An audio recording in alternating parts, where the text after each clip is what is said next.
Good morning for the second day of the ASAPA annual conference. Today is about the support from within. So how the Sudanese community can be helped to participate and engage with Sudan and how to help Sudan in the long term. The first session with Khalaf Bushara Dr. Khalaf is going to moderate the session. So I'm gonna pass it to you, Khalaf. Please go ahead. Thank you, Muntasir. It's a great pleasure to welcome Mazahir Saleh. Mazahir is a politician in Iowa. She was the first Sudanese American to be elected to public office. Her bio is long. I'll try to summarize. She graduated from University of Sudan University of Science and Technology as a civil engineer. And when she came to the US, she did further studies in electrodiagnostics. And she was elected, as I mentioned, to the City Council of Iowa City, and was also within the council, was elected as a mayor pro tem, and she has been very active in the community and founded the Center for Workers' Justice, and her involvement in politics clearly came from helping others as a point of service, which is quite inspiring. She gave several talks. I remember one here in our Minnesota Sudanese community, and I'm sure she has inspired a few youngsters that day. Go ahead, Mazahir, and she will talk today about politics, involvement in politics for Sudanese Americans. السلام عليكم، كيف الحال؟ سامعني كده؟ تمام، أيوة. Yeah. This is Mazahir. As you said, as Mr. Khalafallah said, I came to Sudan like in 2020. I came from Sudan in 2000. In 2000, and I stayed in Virginia, and after that, I moved to Iowa. In the beginning, I was not even like really thinking I will join the political area, but I just came to Iowa to study. But I really like Iowa, and I decided to stay here. So I was really passionate about social justice and worker rights, and together we found the Center for Worker Justice in Eastern Iowa. Here, and where I become in the board of directors, and I become the president later, after like maybe 2 years or something like that. I become the president of the center, and while I was studying doing the electroneurodiagnostic technology, I was volunteering with them. And when I graduated and I was like looking for a job with my new certificate, I joined the staff of the Center for Worker Justice and become the the first community organizer there. So with the executive directors, and I being like working as on call at the University of Iowa EEG clinic, while I was a part-time community organizer at the Center for Worker Justice. From there, I really started advocating for the people from different backgrounds, to try to make sure, to try to fulfill the need and identify the issues of the community and try to advocate it around them. So this way, I just started connect with the people in the community because I'm doing advocacy. So I joined the city of Iowa City, commission, the police review board. I joined that, and I became the first immigrants to join a police review board. So where we will, the people will complain about the police, and we will review the complaint and see who, like, if the police did a good job or not. And we recommend, solution to the city council. And after that, I also like start connecting with people like from the University of Iowa, professor at the University of Iowa, the grassroots people, the worker, the politician in the community and everything. But that's, I'm sorry, 1 second. Yeah. And that's make me like really connect with the community and know the issues. And I find out really that the people that I work with directly, I work with them in the front line. I have very direct experience with them who are the immigrants and the worker. Those people are really pushing out of the market. They never have given a seat at the table, and they don't know what's going on in the city. They are very disconnected. Immigrants really segregated from the community, especially the Sudanese community in town here. And I saw that after I engaged with the Latino community, I started engaging with the people from another like countries. I found out, the issue of immigrants is the same, no matter where you come from. And so I just start empowering while I was really empowering those people, I was making like really network of people here in the community that I can work with. And one of the things that I have done while I was doing community organizing is like I we increased the minimum wage in Iowa City in Johnson County from 7 to 25 to $10.10. That's back in 2017, 2014. And also we had a program of a community ID. We found like the first community ID in the Midwest for the people who don't have an ID. They cannot obtain the government ID. So we find like Johnson County Community ID, where now really a lot of people benefit from it. And also we increase affordable housing in the area by eliminating other developer who come from outside the state try to buy a big land, a mobile home land that uh, you know most immigrants and especially Latino live on it, and he was trying to kick them out and build new houses there. So we advocate and we won the case. So the people stayed in this park, and later even, somebody else came and bought the park. So this way, we will make sure the people will stay there. So just doing all this in the community, I'm volunteering here and there. I just like really start knowing what the issue. I start having a lot of knowledge about what's going on in this city.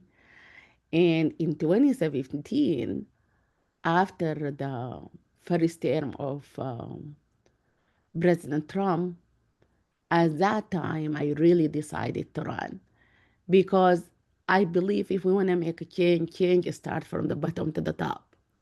So I want to start locally. I would like to start at the local level and after that, build my way up. That's why I ran for a city council in 2017, where I been elected and start my term on 2018.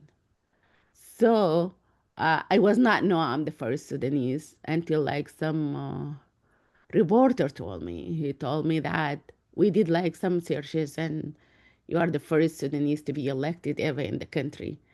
And even that made me like a little sad, but also I was super happy that we are breaking the barrier. This is we will open the door for many people. I can be like an example for other people to run, because this is something that we can do it as immigrants. And also on the same night, I've been told that I'm the first immigrants ever to join the city of Iowa City, and also the first woman, the first Black woman ever to join Iowa City Council. And still, there is no another Black woman join so far. So, all those like first and my name on that night make me like really mix emotional. Sometimes I really just cried and sometimes I was heavy and all this. So, and I joined the city council for 4 years. and during which I really done a lot. My campaign was different in the community because the immigrants community, most of them, they never even vote for a city councilor. They just they voted for the Congress, president. They don't do local. And but my campaign was really education to the communities themselves about like how the government work. Like we start doing when we meet with people to educate them about my campaign, we start talking about how the system work, how the city work, how the school work, how the county work, and we just start like educating the people about that. And that's why I say like my campaign was not like a normal campaign, it was really educational campaign to the people who look like me. And on and also my campaign issue was transportation, economic development for all, and affordable housing. And I did really good in the 4 years. I was focusing only on those issues because that's what I promised the public. And I tried to I learned that this is a public servant position and I have to fulfill the need of the public. So I was really focusing with the public. I go to the neighborhood and ask the people about what's the issue that they face, and I ask them to come and advocate at the city council level. And I was really working hard, just using my community organizing skill plus my position at the city council. That's how I was really try to advocate for the thing that I want.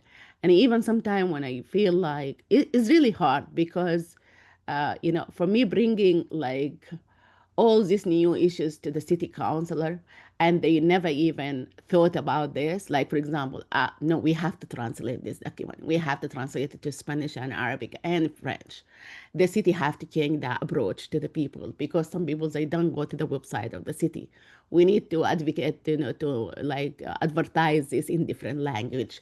We need to reach the people where they are at, and all this kind of new approach the other counselor because they are typical Iowan and they know like this is everybody will see this because that's how things work. But I just start advocating that the community look different. We need to change like, we need to change our approach to the people and all this. So I after that in 2020, I've been elected to be the mayor pro tem, which is like a kind of vice mayor or mayor deputy. So when the mayor is not there, I will be the mayor.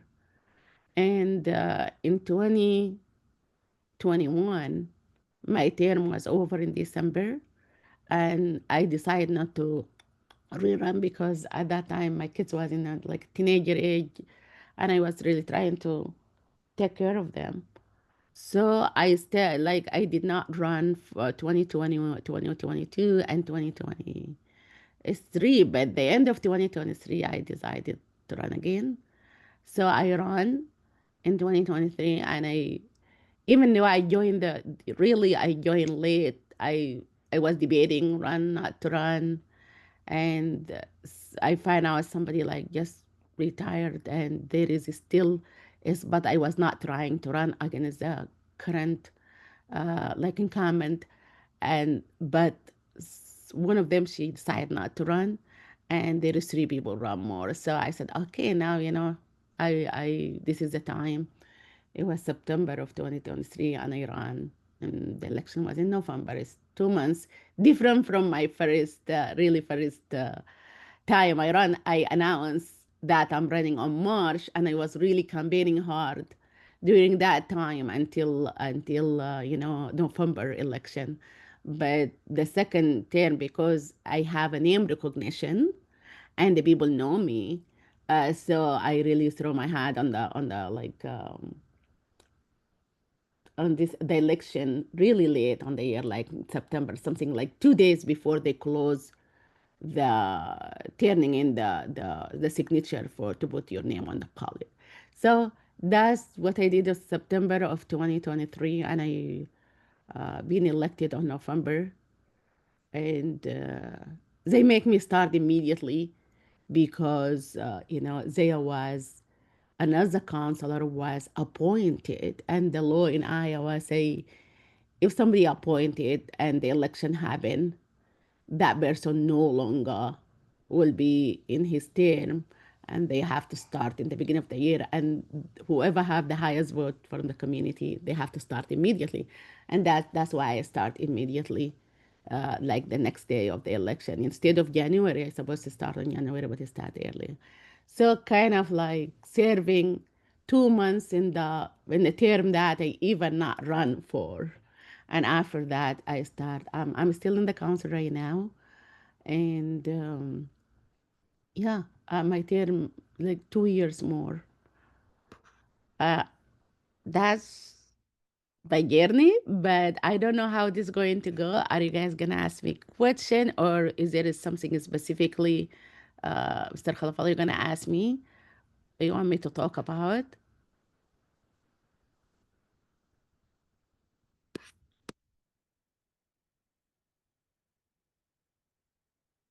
Hello? Khalaf, you are muted. Okay. Yeah, thank you. Very inspiring. I will we open for questions from the audience, but I want to start myself. Do you have any plans for the future, or you take it as it comes? Do you mean like to run for higher office? That's what you mean? Correct. Yeah. Yes, oh, my video is off. Sorry. I thought I put the video on. Sorry. Yeah. So, Nice to see you. no, thank you. When you asked me to put the video on, I'm sure I press it. But after that, I just put my note up and it covered everything. So sorry. That's okay. Yeah. Yes, to be honest with you, many times I will ask myself that questions. I've been asked when I stepped down, when I decided to stay away from political area until like for 2 years, I have been asked to run for the state, but I was just thinking like I have 5 children and I would like to invest on my children. And the United States, when you want to take care of those children and you raise them right, you have to have like eyes in around your head so you can see everything. That's why I decided, just to take care of my kids and not to run for the state. And normally also like you make a difference at the local level. That's what I really think. It will be difficult for you to make a difference at the like national or the federal level, because you're going to be very minority. But here, you can bring the people to if you want to make any change and you don't have enough support from the counselor, you can go to the community and bring them and bring the people actually to the city council or chamber and ask them to say what they want at the chamber. And they have to listen from the people they elected to say, they have to say no in their face. So next time they are not going to be elected and they are not going to be voted for. We just did the same thing for boycott, all the companies that supported Israel, like few week ago. And at that time, so it was really bold enough for the will come to the community, come to the city chamber and just ask every one of us to vote to do that. So, and you cannot even say, for that, this is, those kind of things like local level, you're really going to see the change that you make, which is I love. I don't know what the future is coming, but for me, always the sky is the limit. So, Nice.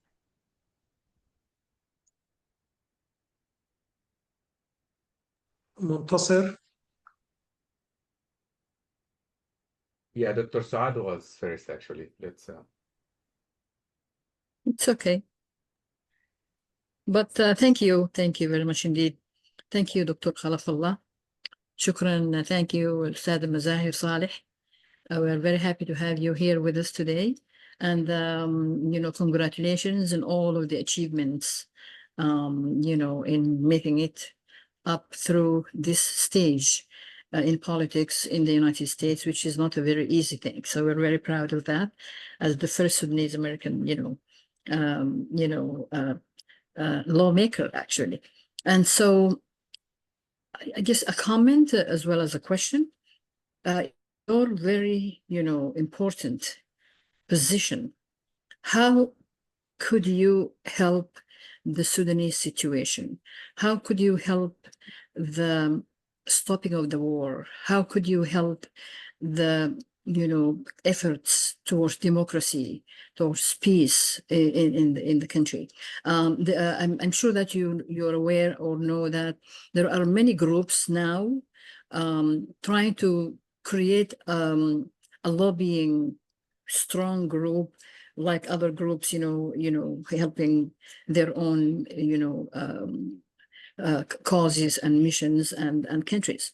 So none of these has been so far successful. I'm a member of all of these groups that are trying to make a lobby, in a Sudanese lobby, to reach out to senators, to reach out to Congress people, and so on.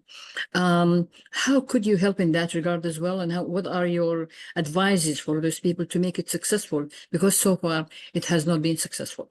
And another layer of my comment, I read many interviews with you, and it has been very flourishing to see, and very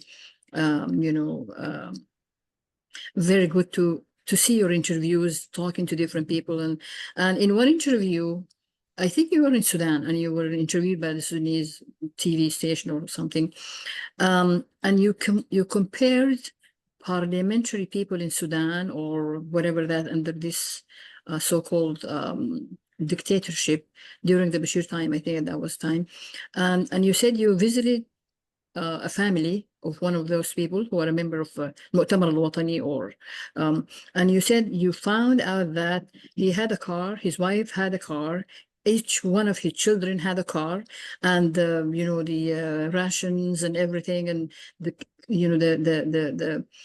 the amounts of food they have in their own home, where the majority of the country, people are in poverty. And so you compare that, your situation as, a member of the political system here, that, you are volunteering your time, you're doing, you don't get those kind of privileges. So tell us about that as well. You can explore more and expand, and how can you help in that situation? Thank you very much indeed. Sure. Thank you for your question. Yeah, starting with the lobby. I joined many of them during also like in 2019, try to make sure that the people at the Congress heard us. But to be honest, it's really like difficult because how many Congress we have, how many like congressman or senator we have. We have a lot. And even if the majority now is not supporting, always we need bipartisan for us, bipartisan bill that the people will advocate for. I'm not going to discourage the people to do it, but I think this is really bigger than just few people to come and do it. But if we can just like have the good way to do it is in your state. It's not like all of us go to Washington. No. If we can create a lobby in each state to talk only to resident, like here for example, in Iowa, how many Congress people we have? We have like every area. Like for me as one advocacy, I have three. I have only three. I have the two in the Congress, and I have one representative. So, and will be the case for many people. So three, like, and how many people, like Sudanese people, live in my area is a lot.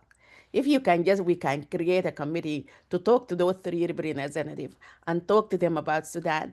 They know us. They know this is your people and we elect them.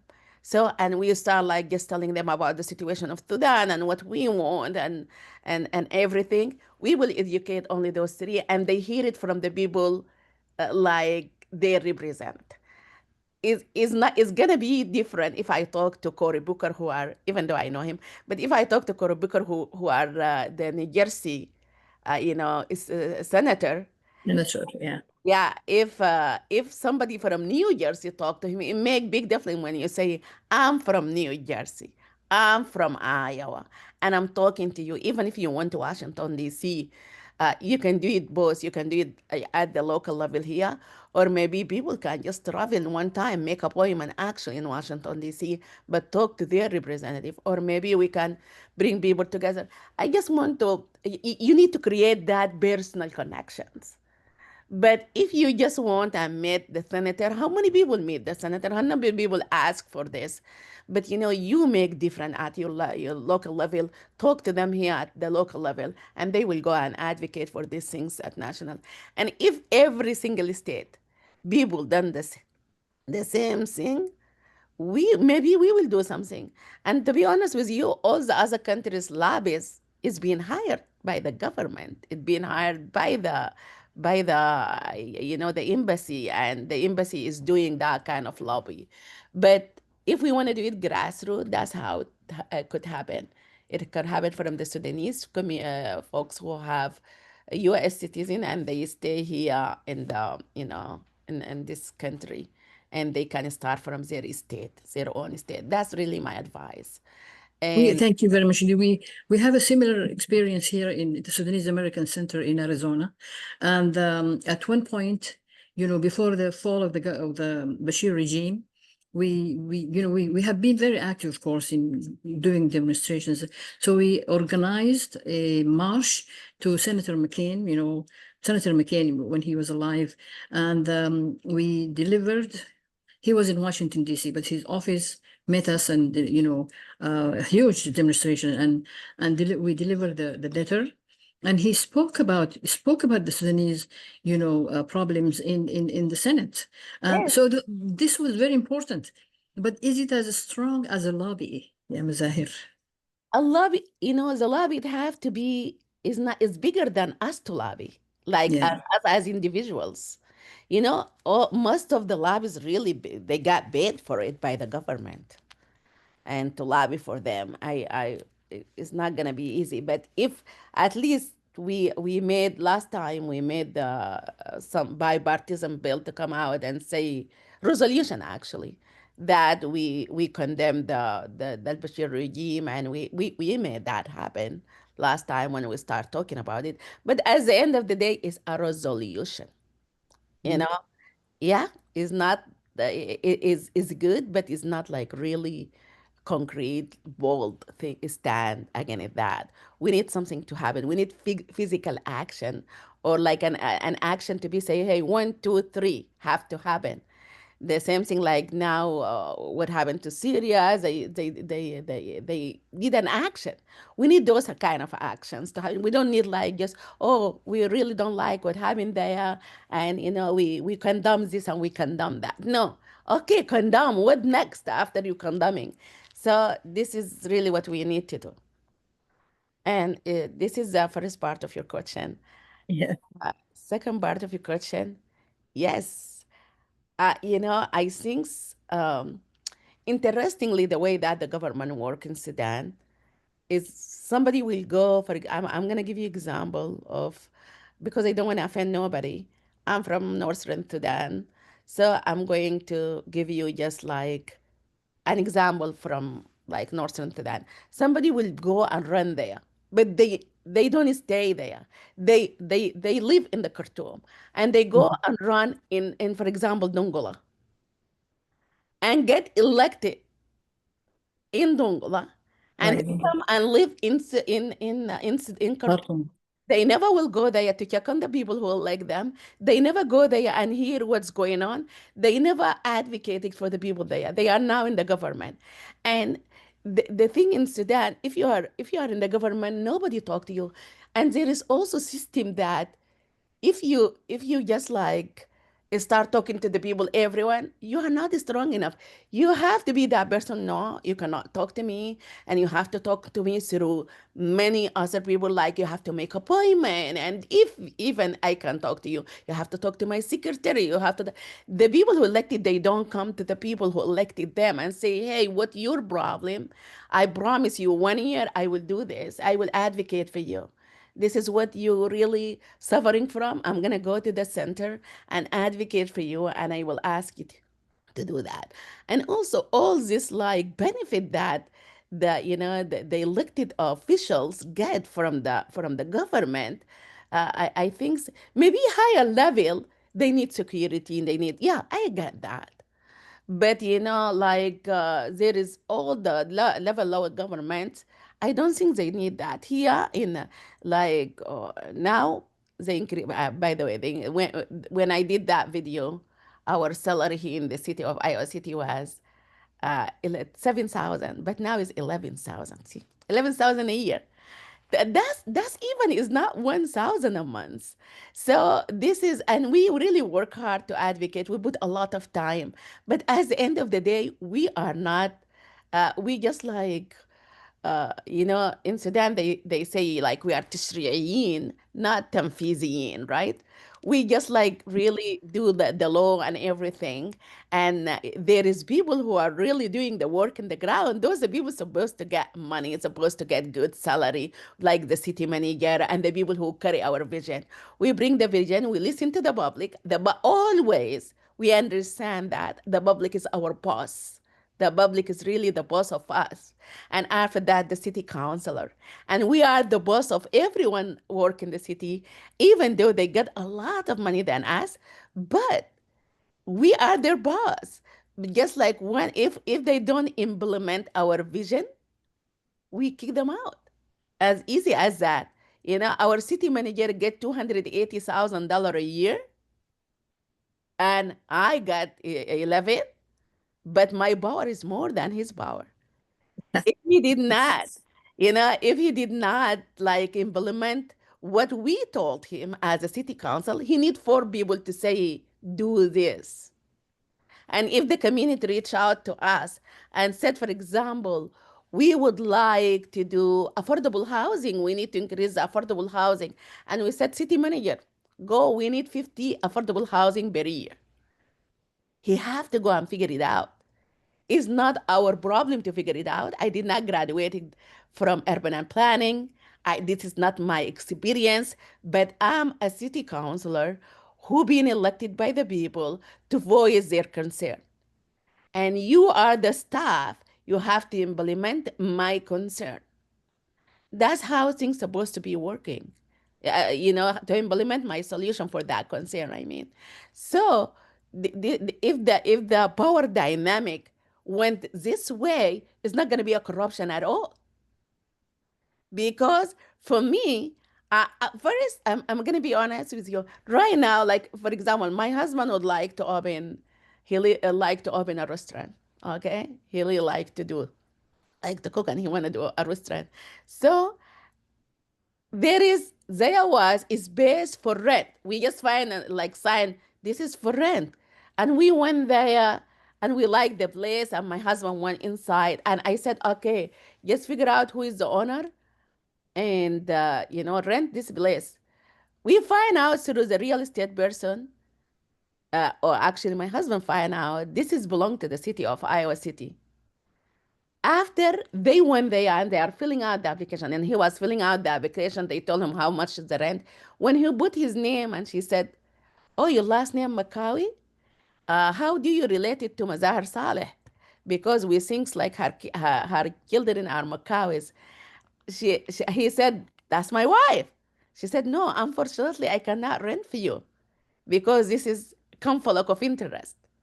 Interesting, yeah. Yeah, housing is really transparency, and Sure. even we are paying rent, we are not taking it for free.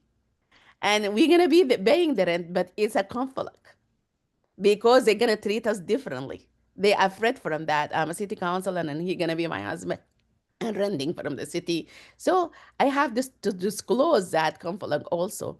This is the good thing. But over there, in Sudan, to be honest, from the thing that I know, maybe I don't know too. So I don't want to be like, but the thing that I understand, and it could be wrong, the people elected official, they will make somebody to take the contract. If they are bidding for something, if I know a company, I will recommend that company, my friend company, to take the bid from the government, which is completely corruption. I don't even have to vote for it. Our city manager cannot select a bidder because he maybe have a connection with them. We select the bidder. We select the person who wanna put the bid. They bring three company, and we will say which one's supposed to take the contract. We don't know them, and if there is any relationship between me and one of those company, I have to disclose it. I have to say this is a conflict of interest. I'm out of this vote, and I have to leave the room so the other counselor can vote for it. Even in my non-profit organization, sometimes the presidents will apply for fund to the city because I cannot apply, and I have to recuse myself from voting for that. I have to leave the room completely because this is involve my organizations. And after that, either they vote yes or either they vote no. But I don't have to be like involving with it at all. So this is what it is. Thank you very much indeed. And this is how democracy works. Thank you, Yes, Ms. Zahir. Thank you. Appreciate it. exactly. منتصر. Dr. Yeah. Yeah, thank you. Thank you very much. That was very informative. I have two main questions with a sub-context in one of them. The first one is through your role and working with the Sudanese community, what are some of the challenges that you think are persistent in these communities that we need help with, that the politicians or Sudanese American servants in that sense can help with? And the second one is, what have you learned through your journey that you can transfer to other Sudanese Americans who would like to pursue the same path? What are some of the lessons learned? How can we expedite their success in that journey? Sure. Let us talk about the lesson learned first. So I learned a lot in this community. I learned that even if I born in this country, I would have been powerful than the way I am right now. That's why I will advise every young person who born in this country, you're gonna do way better than me, and it will be very easy for you. Because I'm gonna tell you, the culture is completely different. And I'm dealing with those like American, like white American people. Sometimes I really don't know what to say.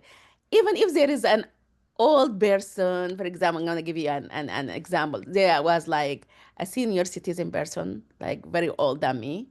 And like we always respect those elderly people, right?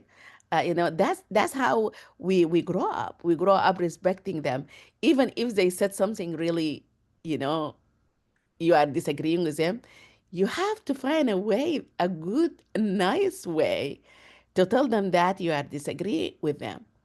And that to me is a barrier because the way that the other people talk to those people is completely different. But I just struggle between how can I find a good way to talk to those people in the same time respect them, and because I will feel uh, something I really feel is disrespected. The community don't see it as disrespected. They think like they telling the truth. They telling that person this, and this is one of the things that really I struggle with. I struggle from a lot of cultures where like sometimes do I really have to say this, or I'm gonna be like make those people offended or not, And sometimes I say it and it could make people offended. And another thing, I don't know how to sugarcoat things because English is my second language, and I have read if I start talking like in a nice, like good way, that will take from the message that I want to rail to the people. So that's why I always super direct. A lot of people like that because I'm direct, and some people they don't like that I being direct. For example, I will give you an example. I was saying the city of Iowa City need to have the city of Iowa City did not they have not built any affordable housing to the 30% of the area median income, which is very low income people. Okay, they never built something like that. They always the available affordable housing is always for the more than 50% of the area median income, which is like middle class, like upper class, but they never done something for the very low income people. That's why the low income people are paying more than 50% of their income toward only rent. We need to build houses that the low income people can pay only 30% of their income toward rent, not 50. 30%. If your income like 1,000, you have to find housing for only 333. So for example, if that the 30%. So I was saying it like that. And next day, I had a meeting with one with the mayor at that time, and he's a white person, and I had a meeting with them like one to one. And I said, "Do you want to talk about?" We normally meet and talk about something because we lobby each others to, try to convince him about things that you want him to vote for or like vote yes for it. And I was talking to him, and I said, okay, I want you to really vote for decreasing the water because increasing the water is really a lot. We don't want to increase it again. I don't want to decrease it, but I don't want to add another increase and something like that. So, and after that, I said, do you have anything for me? He said, no. I said, okay, do you have any comment about me? You want to tell me so I can change it? He said, yes, yesterday was you was very strong, about the city. I said, why? What happened? He said, you said the city of Iowa City have never done anything toward the 30% of the area median income. I said, okay, is that not true? He said, it is true. I said, okay, and how you want me to say? He said, you can say it like this. The city have done a lot when it comes toward affordable housing. To build on that, we need to build more houses for the 30%, 30% area median income. You understand, like how, like the city have done a lot. First, highlight the good thing about the city, and after that, and I just started laughing. I said, "Oh, that's too much English," but and after that, I said, "Yeah, I don't know if that's going to make a big change, but I would like to say something direct." So the young people will say it like way better than I did. That's why they will be more like the young people, the people who are born in this country. They know how to talk to those people more than I do. That's my weakness. That's something that I have to change. I have to change the way that I do things, the way that I talk. And it takes for me a lot of time, but it's not going to take from them a lot of time. So this is was really a challenges for me. And also I another challenges is finding, my problem now, I have to do a networking. I have to go out with those people. I have to mingle around with them. But there is many things that I cannot do. I cannot go and mingle around with people at a bar, for example. I cannot go and do those kind of things. I have limitation too. So, and sometimes I cannot say it. But our young people, they can just immediately say, no, I cannot do that. I cannot like do certain things. I have to do it this way, and I have to do it that way. So I just don't go. But I don't know how to explain sometimes myself in a certain way. I just say, oh, I cannot do that, and that's it. I don't want to go. But the people can go and do something creative that they know they like. They can go and do golf together, or they can do something that they like, because the young people are engaging in those kind of sport or engaging on those kind of like activity that I'm not engaging with. So I can invite them to those people, to those kind of activity, and have something like something that both people like really like, so we can talk while we're doing those kind of things. You understand? I just like feel sometimes I get those obstacles, but that doesn't mean I don't engage. I still find a creative way to engage. But I thought if somebody born in this country, it will be more easier for them to just engage with those people. And But I mean, okay, so they might have more chances, more opportunities. That's great. yes. But how can we increase those chances? Like, what are the lessons that you wish you knew before you started, and that you want to share with them so that they hit the ground running, basically. Okay, if I thought one day I will be really joining the city council or running for office in the US, and if I born in this country, I would from the beginning I will try to engage since the high school to go and participate in like attend city council meeting, attend board of supervisor meeting, go and become do an internship in non-profit organizations, go and do volunteering job, join the commission, whether at the county level or whether at the city level. Go and join, because those how you get that name recognition. That's what you're gonna put in your resume. I serve on this commission. I been doing volunteering job. That means you been giving the community. Even if it doesn't matter what you do as professionally. If you are a doctor, if you are something else, you can still here in this country. The people who run, they have different jobs, so you can continue do your dream. But if you really like to become a politician, you have to start early in the age. You have to go out. You have to connect with the people. You have to join like for example commission so you can learn how things work. You have to do volunteer. You need that resume. You need that like a lot of things to put in your resume when you talk to the people. You say what did you do, as you know, and also learn how things work. Attend city council meeting. Ask questions while you are there. Bring an issue and say, hey, there is something, you guys do this and do that. So this way you build a name recognition. You learn a lot about how the city work, and you do that. I remember here in when I run, people start knowing that the Sudanese community that you will be running. I will be running. They One of them said he want to run again because he just want to run against me. Unfortunately, that's one of the Sudanese person said that. But you cannot just come out of the blue and say I want to run. Who know you? That's why they don't. I such that's the problem, because the people don't know. Nobody can just like come out of the blue and say I'm running. The city, even they don't know them. You have to build name recognitions. You have to build like work in the community first before you come out and say I'm running for office.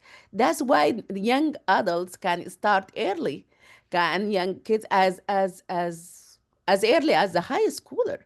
They always need like a silver court hours for to get a silver like volunteer. They need like some hour of volunteer while they are in the high school. It start during that time. It start in non-profit organization. And when you come and say my history go along back to the high school, when I was volunteering at this place and I did this and I did that, and I continue doing it while I was in the university, and I continue doing it after I graduated. This is the kind of history people like, and they will elect you.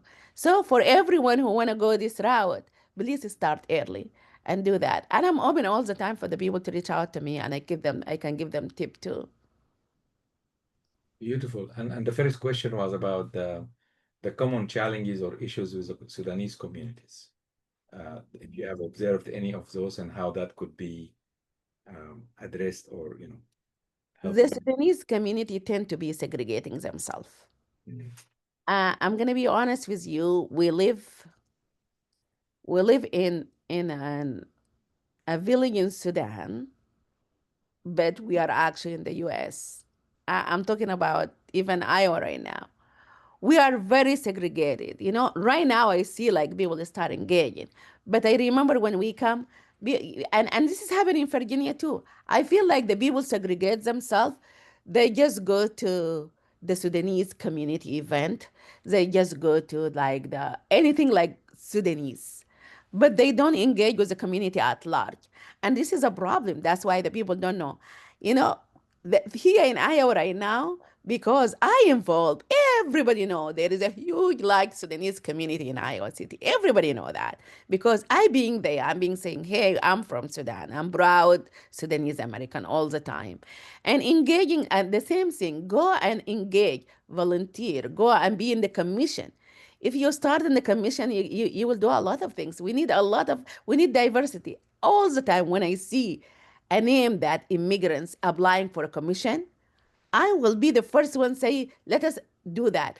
And it become a habit. I make the city have a habit of you cannot just nominate the white people in the community. You have to nominate the immigrants because we need diversity in each commission. And now, if I don't say it, somebody else will say it because I educate them. I just talk about it all the time.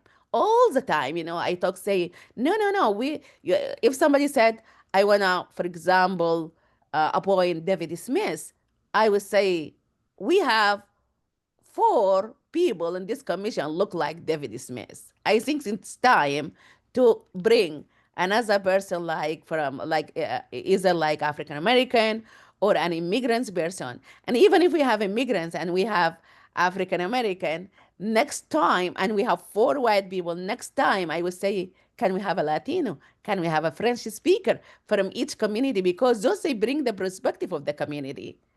And I want them also to involve with the school. The school, one time here, and I sent a letter to the superintendent, they did back to school night on the Eid day because they did not think that day. So I said, you have whoever the commission, I sent them a letter, and I said, whoever the commission make the holiday, make the event at the school, that committee, it have to have people from different background, because if somebody Muslim was there, they're gonna tell them, hey, that will be around the Eid day. You cannot do that because they know. I'm not blaming them, but I want them because they don't know. But I'm really want them to have diverse people in their commissions, and that's the way to go. If every commission have the people look like the community, things will be better. I'm advocating now for the city to have at least 50% of the city employee to look like the community. They always complain about the translation, for example. I would say no. We don't need to invest in equipment and people we call them by phone to translate. We need to invest in human. We need to hire people who speak the language. So this way you don't need to have a translation, and it will be win-win for the county or for the city, and for the person who get the job, who is immigrants, get a good job. In the same time, you don't need to hire another person. This way you will save money. And they start implementing some of that. So I mean, the people need to connect in everything. And also, if you really would like to have good job, for example, the Sudanese community is scared to go and apply for the city and the county. They say they are not going to take us. No, they will take you. Go and present yourself.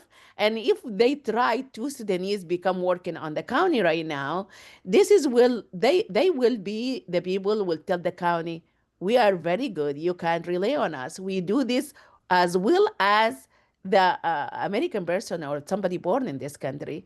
So and I think we are breaking a lot of barrier in Iowa City, and I love that, and we are start having that, but the is it start from the community themselves. They need to go. If they don't want to even go, they can bring somebody from the city to speak about something. Those events that the Sudanese have, if we have 15, the first 15 minutes or half an hour, if we can bring just some person from the police department to talk about policing, somebody from the city to talk about it, that will educate a lot of people in the community. And in the same time, those people will see how huge the Sudanese community is. So I will just really say, don't segregate, engage. Thank you. That was amazing. Thank you. Professor Shuaib. Yes. Assalamu alaikum rahmatullah. Bye, Thank you very much for giving me the opportunity. Mazahir Saleh, you have made us really proud. Today I'm going to talk to my friend in Saudi Arabia who's from Dongola. Tell him about that. I met you, and you made us really proud. Thank you. My name is Abdurrahman Shuaib. His name is Sayyid Ahmed Hamad Saeed. He's actually from Golid. في القولي التقيت بالصديقي. Yeah, they know you by name and they follow your, successes and so forth. So I'm going to talk to him about this meeting. My question is, I start with, as Sudanese, we always are attached to our country in a way that wherever we are, we always say that مغترب. يعني مغترب means we are planning to go back one day. And that Yes. happened to me from 1972 when I came to the US first time, and 1980 when I finished my degrees, was planning to go back. So we bought 220-volt refrigerators. I know we prepared ourselves to go back all the time, but we never did. So that was one of the things, my friend said, Ahmed, he bought a Prado car, he bought four-cylinder car. Why? I said, Ahmed, because I'm taking it to Sudan. And so there are many examples. And so our wives, they buy Tiab and all these things, getting ready to go back, but they never did, or they haven't done that.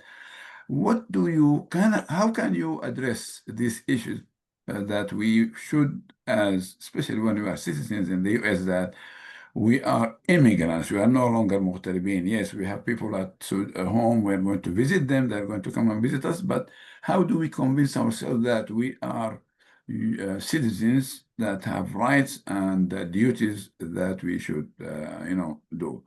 And the second question is, I know that time is very precious, especially for you with your work and family, all these things. Would you be able to spare some time just to travel and talk to communities? For example, like in Arizona, we have very large Sudanese community, very rare in number, it's very large, but I think they need somebody to talk to them, to give them some kind of advices that what you are doing now to us, and try to get them engaged, as you citizens, not كمغتربين. An example, for example, the youth, especially the men's side, we bring here Beit al-Azzab, culture, and we have to eat al-fool and we have to play cards and do that and نمشي النادي or الكلاب and so forth. So they are good for socially, but sometimes they put it's like a hurdle for us. It prevents us from get integrated in the society here. So what can you tell us? And do you have time to travel and talk to people who need this kind of advice? Thank you again. Thank you. I'm really proud of you. Thanks. Thank you. Yes, شكرا كتير. Yeah, thank you. Thank you so much. I I will be open. I did. I think I went, people inviting me all the time. And if I have time, I would do it. I don't mind not doing it. So that will be also a good opportunity to meet people in other states. So I will be happy to do it. Um, the second part of question, yes, I always say that we need to be not to treat ourselves as muhtaribin. We have to treat ourselves as immigrants. So from this country and in any country, you can call yourself muhtarib in any Gulf area, because you're not gonna get their citizenship no matter what. And that's why you are there for certain time. As soon as some people, even when their kids start become like in the age of university, they have to go to the universities or higher level of education, they send them somewhere else. So those people, they can call themselves that. We struggle here also, with this too in the United States, because people always want to go back. People built houses over there. I did too.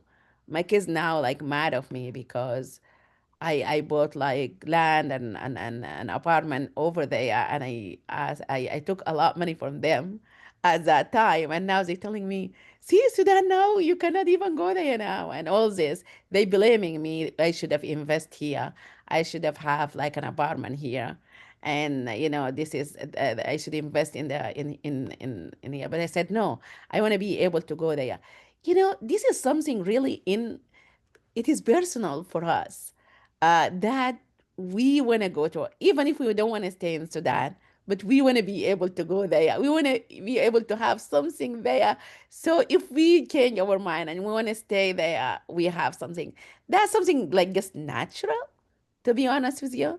This is like natural things, no matter if you really understand. I'm not segregating from the community. I'm very engaging here with the Americans, but still, I have the same thing all the time. I think about Sudan, because in Sudan, there is many, that's the people who really understand you.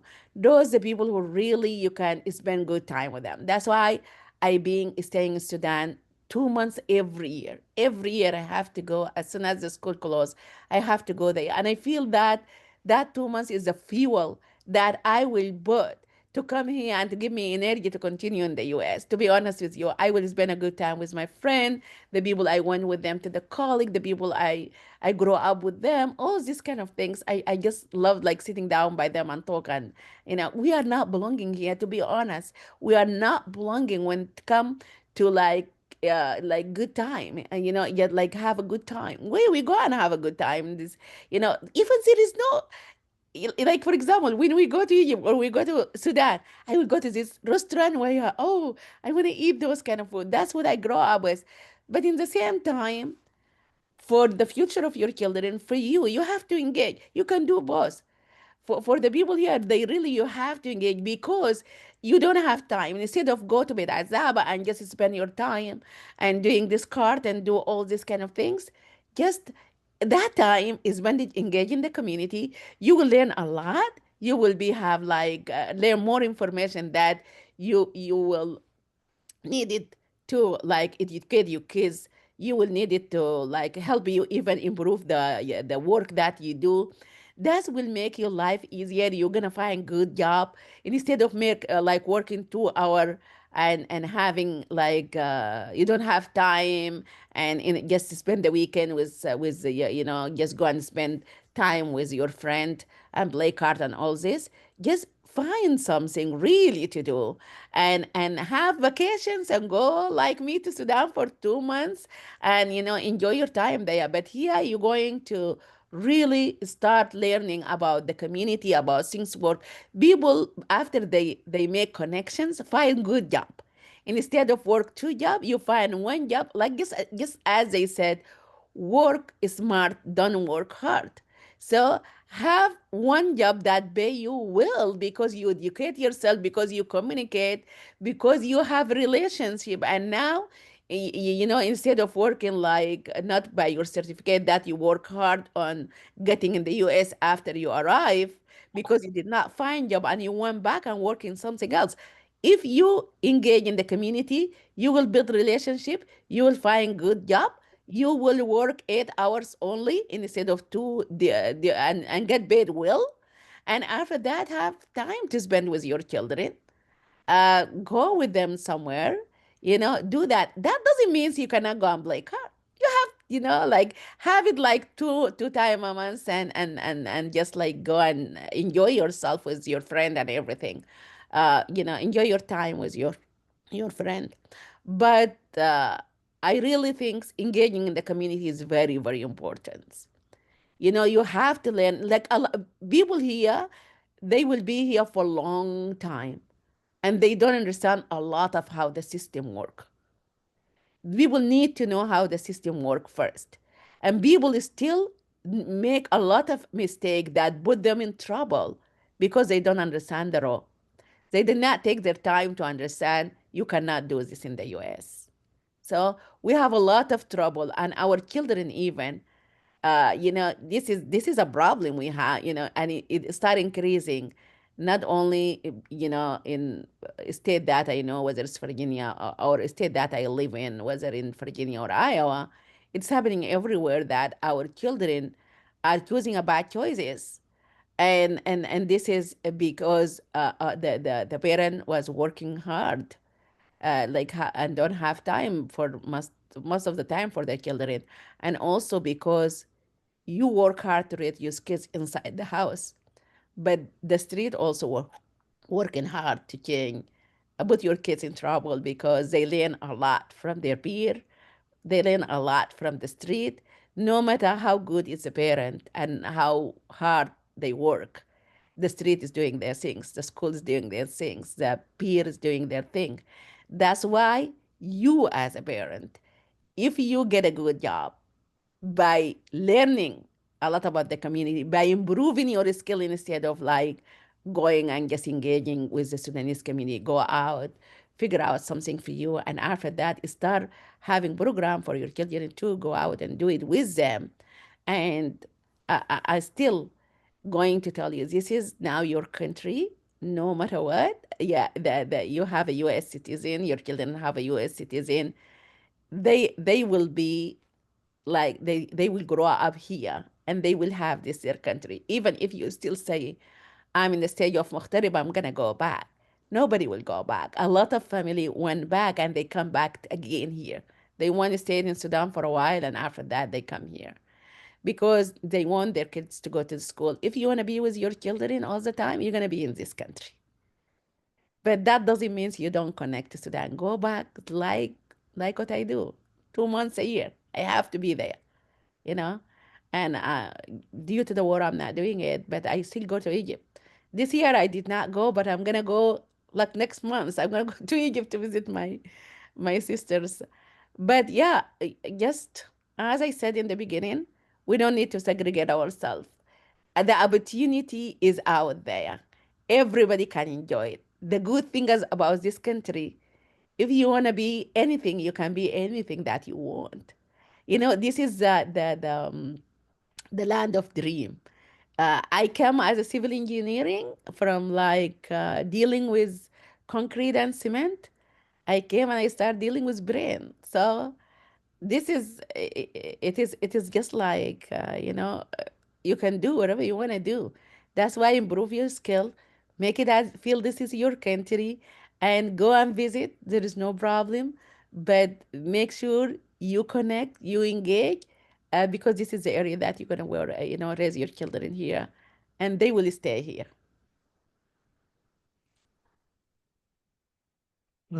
Thank you, Mazahir. Mhm. This was very informative and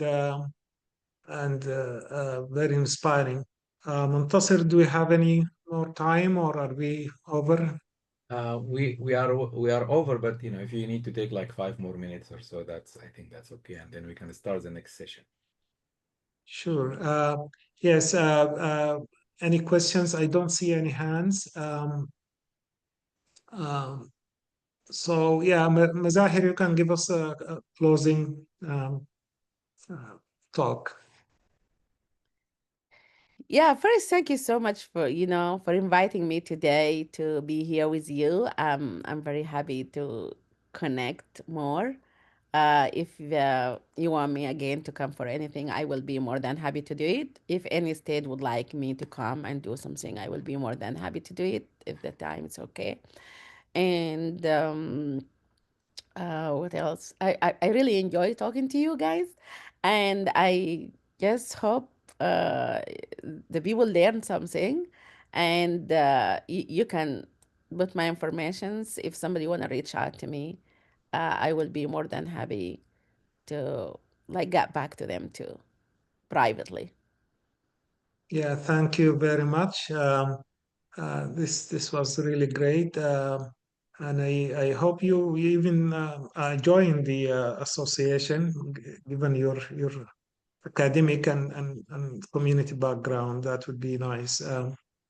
So back to you, Muntasir. Thank you very much. And Mazahir, it has been a pleasure. I'm a civil engineer too, and some of the audience here are also civil engineers. So that also hit a chord. And Yeah. speaking of a chord, I would like to invite you to stay for the next session if you have the time. It's going to be very interesting. It's the inspiration of the community with art and music. So it's going to be, maybe a little bit different. We have two very uh, strong and interesting and privileging. It's a privilege for us to have them speakers here, but I am going to start actually with one of my own, and then before we start the session. So it's kind of like in a break between those two things. Okay.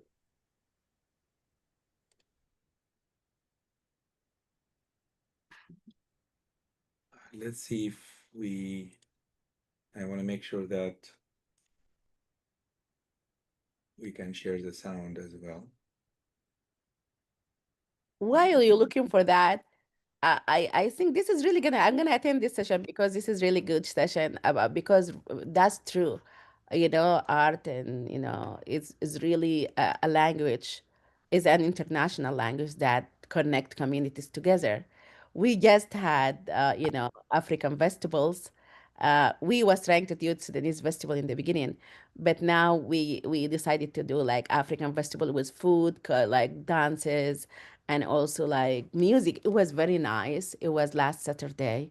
So, and a lot of people, and become an annual thing where people come and learn about Sudan, learn about another African countries. So, thank you again, and I will be attending this session. Thank you. And just to check, do you all hear? Um, Look at you.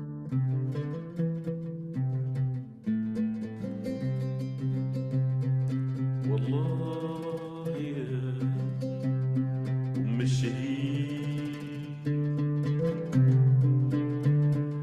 قصرنا في حقك شديد 30 سنة 30 سنة بعد الحثالة يغتالوا زهرة عمرنا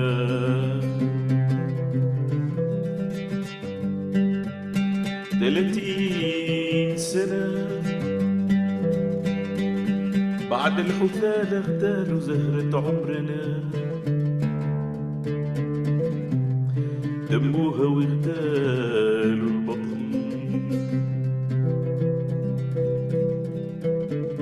والله يا أم الشهيد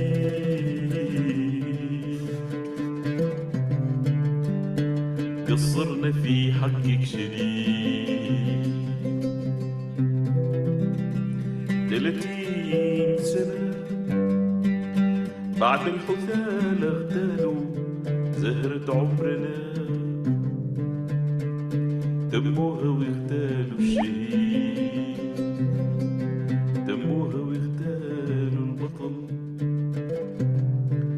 والليلة دمين السنة ما جبنا حقها يا قليل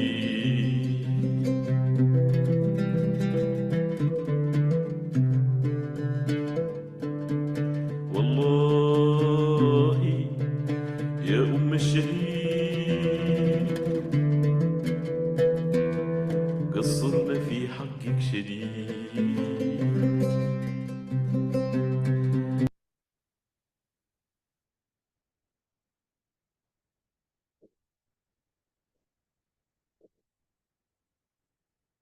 yeah, it tends to make me emotional too. This was at a time when we were in the middle of the revolution and all those things that were happening and people who were martyred and so on.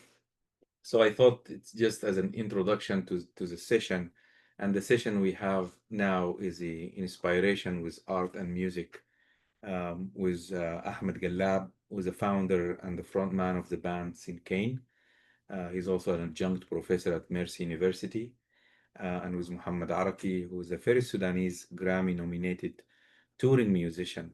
So I want to give a brief introduction and bio to each one of them, and then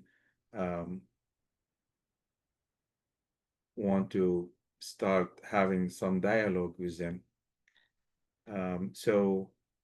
Muhammad Araki, as I mentioned, he's a Sudanese musician, he's a producer, he's a composer, blending Sudanese roots with modern global sounds.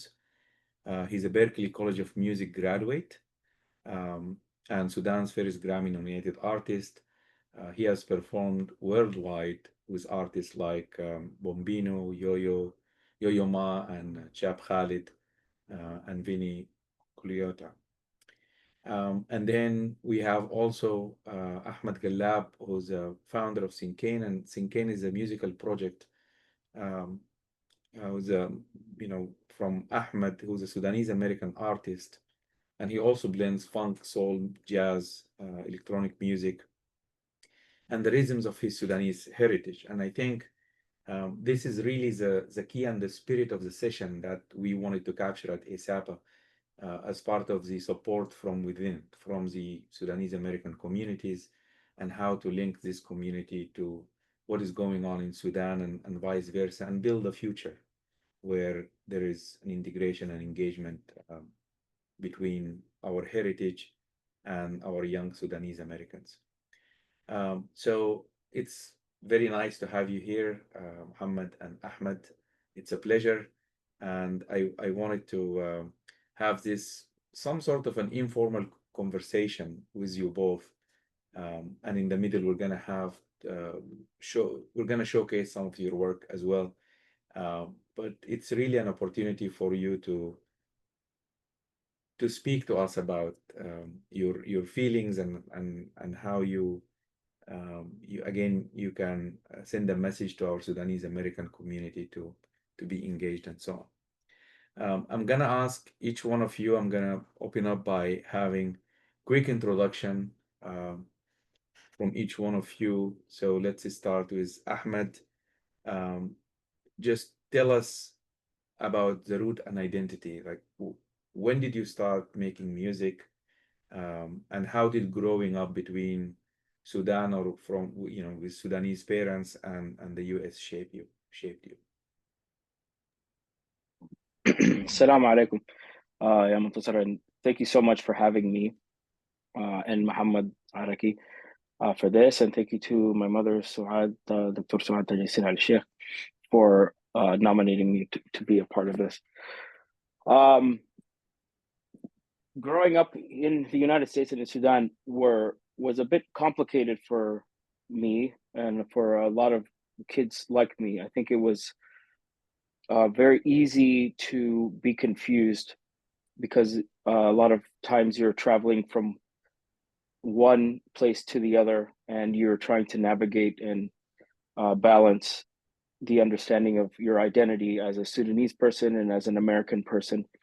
I think that it could be very tough and create a lot of cognitive dissonance when you are developing who you are, and you're not staying in one place in particular, and you are blazing a trail for a new identity, because your parents aren't quite the same as you, your family in Sudan aren't quite the same as you, and your friends and the people that you meet in the United States are also not quite like you. And the only people who are also like you are navigating the same thing. So it could be very tough.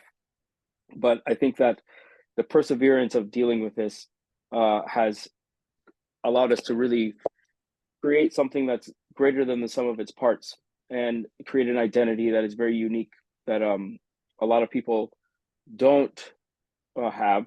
We get to see the world with through a different lens than many, and understand things, maybe understand some nuances that other people might not understand.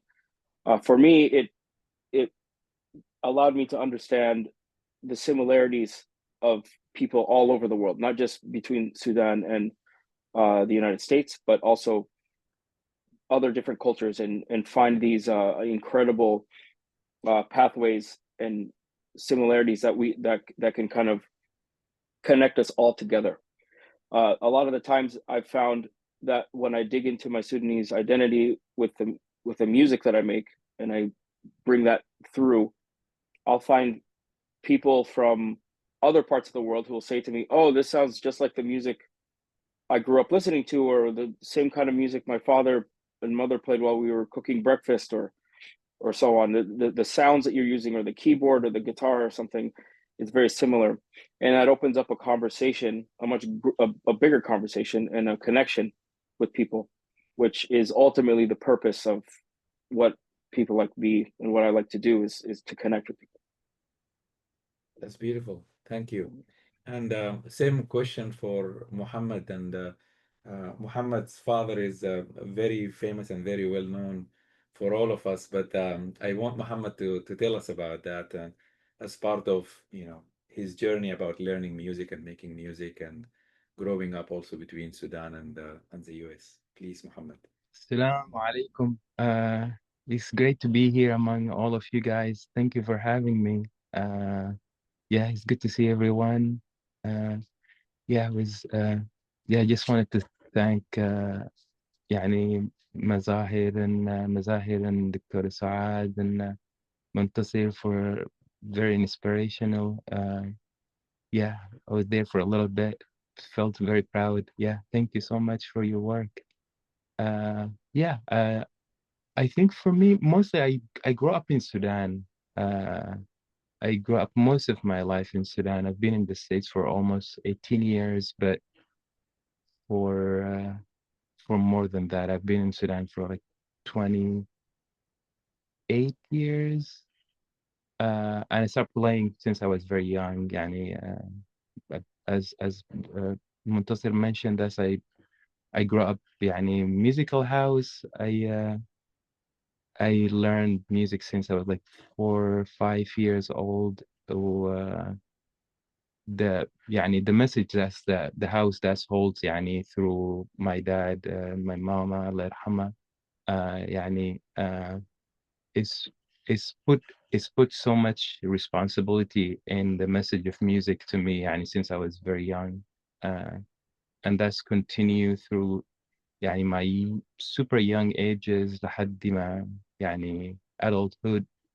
I started performing live with my dad when I was like 15 years old, in Sudan, in very like harsh environment. يعني most of us, في التسعينات how Sudan was very very tough, middle of the 90s. Yeah, seeing my dad being thrown by Molotov bomb in the stage, so seeing them being like my dad being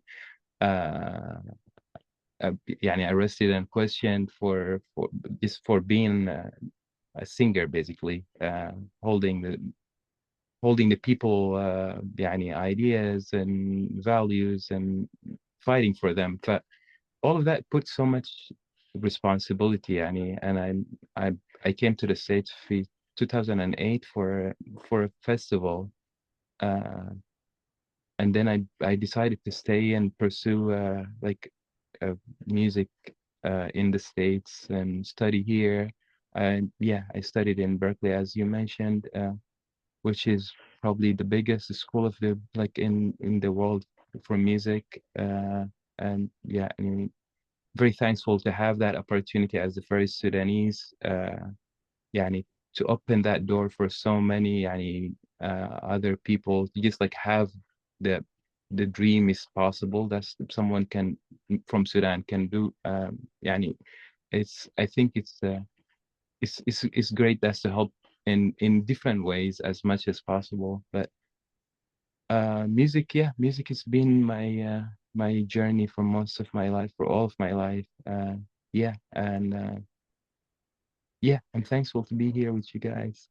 Sure, thank you. And I'll take the opportunity and play a small clip from your father, that you've shared with me. Yeah.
the beauty of this clip is not just the beauty of music itself, but also observing that. So this is Ustaz Abu Arak al-Bakhit playing the oud in the Mahrajan al-Murtaja in Boston.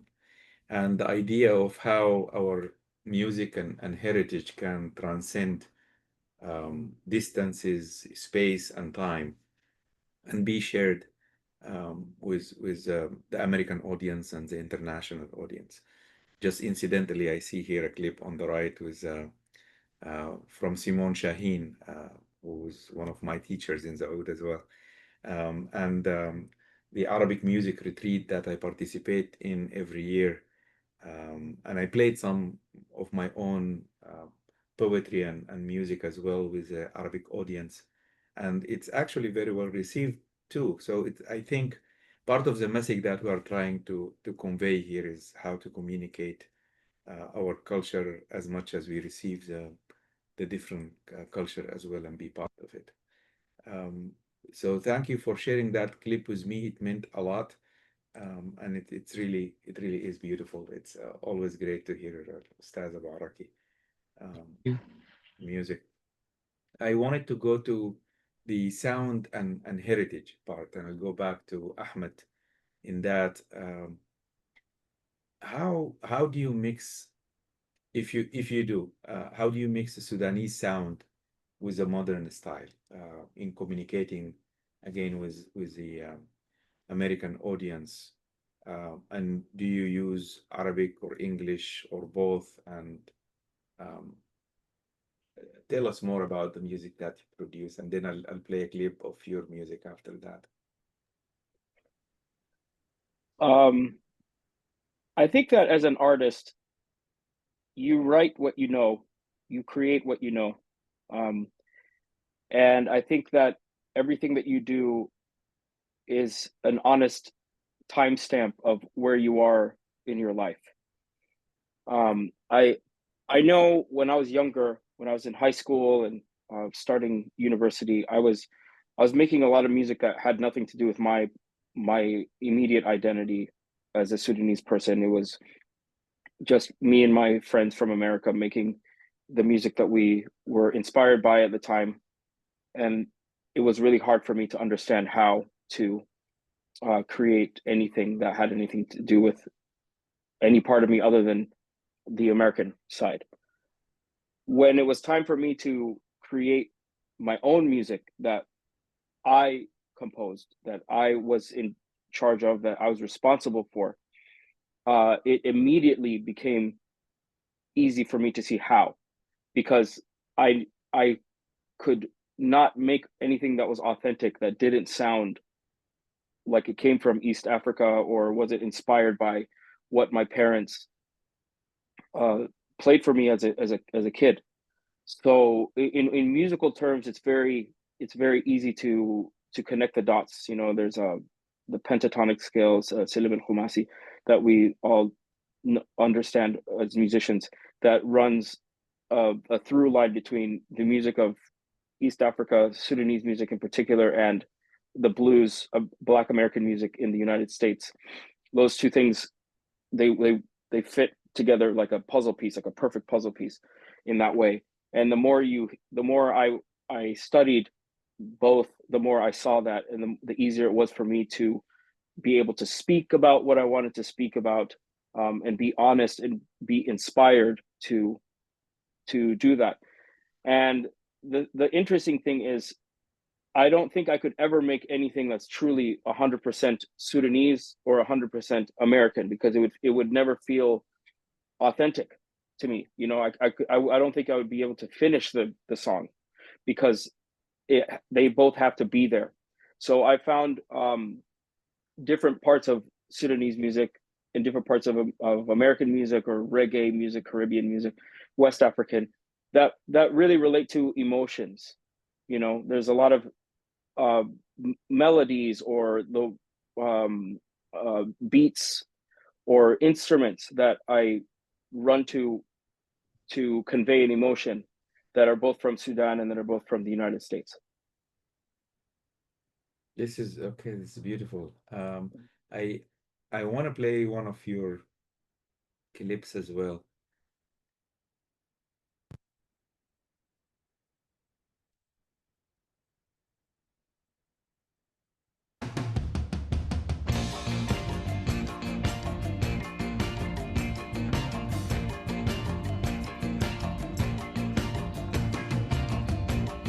I think of all the people I keep beside me, the ones who came before and fell underneath, the ones I know who watch over me. I think of all the people here on my journey, how they help bring out new parts of me when I accept my duality. 'Cause if I ascribe to formality, she'll lead me astray from my chosen path, from where it began in Umdurman.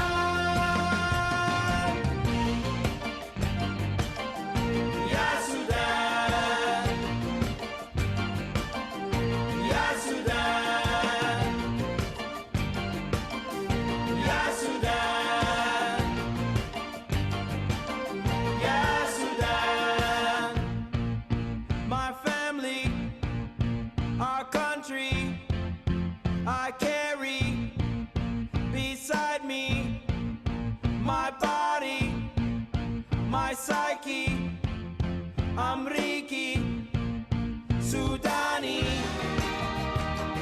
When I'm with you, the time is always fleeting. I can't deny you make me who I am.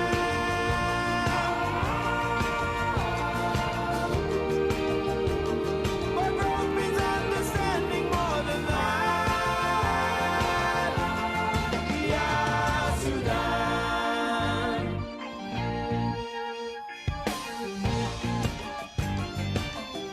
Ya Sudan, Ya Sudan, Ya Sudan. 'Cause if I ascribe to formality, she'll lead me astray from my chosen path, from where it began in Umdurman.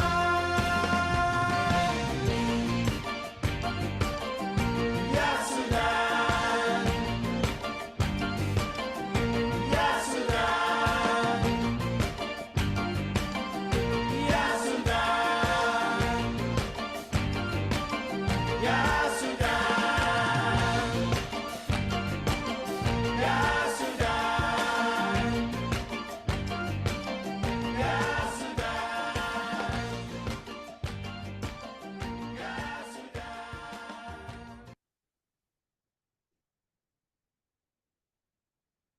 And that got the tear of authenticity coming out from me by that. Thank you so much. As an example of really transcending time and space, and how you bring all of these emotions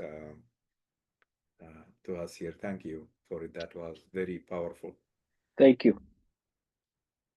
I want to go to Muhammad, and the same question for you, Muhammad, and then I'm gonna start a different question with you this time. How do you feel about mixing the Sudanese music with the American music, and especially that you played with very famous musicians and you participated in tours all over the US, and if not outside as well? I want to hear from you about that. For a big part of me presenting like as much as I can, and in Sudanese music that I play different genres with different styles, different people that they play different styles, not Sudanese music, but there is a little bit of like, as Ahmed was saying earlier, there's like a spirit of a Sudani inside me that's like I cannot deny it. I cannot. There is no way to hide it. Or that doesn't mean that I want to hide it. There is no way to like to not be presented all the time. And even if I have the mindset of doing something else, I will find some Sudanese coming from anything that I do, like from reggae to African music with bombino to like funk and like so much stuff, Arabic stuff that I play with, like play a lot of Arabic stuff, maqamat and stuff. But for example, the show that you showed, it was very important for me to show the authenticity of Sudan when I was at Berkeley, because the most important question that's resonate with me all of the first years as I was there, because there's so many people from all over the more than 90 countries. They go to the school and it's all about music. No one study anything else except music. The main question that everyone asks to each other, where are you from? It's not what's your name, but that's like added to so much of the responsibility that I already have to see how I can present my my roots the way that I try to do at the my senior recital at the school, and some of the music that I did or I do, it's very purely Sudanese music for Sudanese artists, mostly production. I don't do my own music. I don't compose my own music. I produce and arrange for other artists. And actually, we worked together with Ahmed in a couple of songs a while back, Sudanese stuff. But and being able to to do to present my dad music, for example, at the senior recital at Berkeley, it was important for me to keep it as much as it is. First of all, to respect the authentic, like the roots and the authenticity of the music itself, and show it to the community that I was showing, on the way that it was made, with all of the Sudanese licks, with all of the same, mostly the same arrangements that it's been done with. For example, I have one of the songs was Hikaya and Habibti. It's like one of my oldest dad's songs. First time recorded was in 1975, and we did the arrangements exactly from that recording that was made around that time. We kind of like took the bass and then like branch it to the ensemble that we had, which is around 33 musicians from all over the world that participated in the show. It was very important for me to show Sudan as it was, even though I brought Emmanuel to do the South Sudan, to have the full Sudan as we all know it from yani, the get-go. Yeah, but it was important for me to show the level of the musicality and the authenticity of Sudanese music and culture in a platform like Berklee College of Music. It was a lot of work. It took me 3 years to organize 5 days of events. But it was a really good success, and I think we try to like prove a point that Sudanese music can be heard in so many different levels, in so many different platforms, to so many different people, and we have the responsibility to do that. Yeah, because back in the days, the artist's job is to go to the gig, play the show, and come back home. That's mostly of what's the musicians used to do. But now you have to create your own website, look for your gig, reach out to community, travel. Like you do everything. That's it's not just music. Like I think music might come to the to be like maybe 30%, if like to the whole process of like running and doing all of the. Ahmed here can say to that too. Yeah, but it's our responsibility. I feel like because we know Sudan, and we know where we are now in 2026 with all what's going on in the States, for example, which is like most of the world look at in different levels. It's crazy now, but yeah, most of the people looks as like as a standard place that's like music comes from, and artists comes from, and people that do stuff in a certain standardized way. It's a big platform to show Sudanese music in a better way, in a better documented way. And you absolutely did that. You shared a video with me that was not only inspiring, but it also speaks about how you tell stories from Sudan and how you really engage and communicate the culture we have. I'd love to share that now. I think it will speak for itself. And I'm gonna start it from the beginning.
The look in your face is telling the whole story. The pride, the commitment, the it's just beautiful. Thank you for that as well. And by the way, Adarop is also a civil engineer, Mazahir, just to let you know. Wow, great. You know, they said the engineer can do anything in the world. Oh, He was a student here at Virginia Tech. That's how I knew him as a very good friend as well. Um, since I have you now, Muhammad, what message do you want young Sudanese American to hear? Um, how do you want to tell them how music can make them proud of their roots, or how can they um, incorporate that in their life somehow? What do you want to share with them? There is so much undocumented music, Sudanese music, or very hard to find, and I will encourage people to dig deeper in the Sudan archive. Yeah. Very nice. And so Ahmed, I want to ask you, since you bring together this Sudanese American, and you have really deeply integrated that in some of your work, how can all the artists or musicians from Sudan come together to strengthen our community? I'll start with you, and then I also want to hear from Muhammad after that. I think more than anything, people just have to do what they do, and they have to do it as confidently and as proudly as possible. What was really a driving force for me when I started was that I didn't see anyone who looked like me on the musical stage. I saw a lot of Black Americans, I saw a lot of West Africans, I saw a lot of South Africans, but I didn't see many Sudanese, East Africans, other than maybe Mulatu Estatka from Ethiopia. And even still, he wasn't a part of my generation. He's much older. But the inspiration I got from him, he was the first African student at Berkeley, the first Black student at Berkeley to study music, and he created his own voice from studying music. Was really inspiring for me to know, okay, someone who makes music that sounds similar to what I grew up listening to, but also has this very unique identity that's unto himself, made it very inspiring. And I thought to myself, I don't see other people like me, or Muhammad Araki, or some of the other young Sudanese people that are out there now. I don't see many people like me. So it's important for me to connect with my community by just doing what I do and being very proud of it, and aggressive about just showcasing who I am. Because not only does that strengthen the community by connecting people together, by inspiring other people to see people like them doing something, and give them the confidence that they can also do it. But it also forces you to really dig into understanding who you are, understanding your identity. You can't just make music that's Sudanese, or write about being Sudanese, or write about your identity without knowing who you are. The more that I started being curious about Sudanese music, the more research I did, the deeper I dug into it, the more excited I was to learn about all of this untold history of Sudan and its music in the 70s and in the 60s, and the record labels, Monsophone Records in Khartoum that existed, and all of the recorded music that a lot of people haven't heard about, and how that kind of connected to a lot of the other parts of Africa and the United States, the dialogue that it had with lots of other musics, and it made me proud of where I came from, and it showed me a pathway to be seen, because unfortunately Sudan has had a very rough history in the last 50 years, and it's really hard to want to pursue something like music when it's important for your culture and your people to bring themselves up, and the things that you need to bring yourselves up with are intellectual things, STEM, things that are going to help your community become alive, to become healthy again. And sometimes music can be put in the back burner while people work in politics and engineering and medicine and technology to help revive the country, to help revive the people and the spirits, and to show the rest of your community that you don't just live in ruins. You have people that are trying to build you up. So it makes a lot of sense that music sometimes has taken the back seat while people are rebuilding.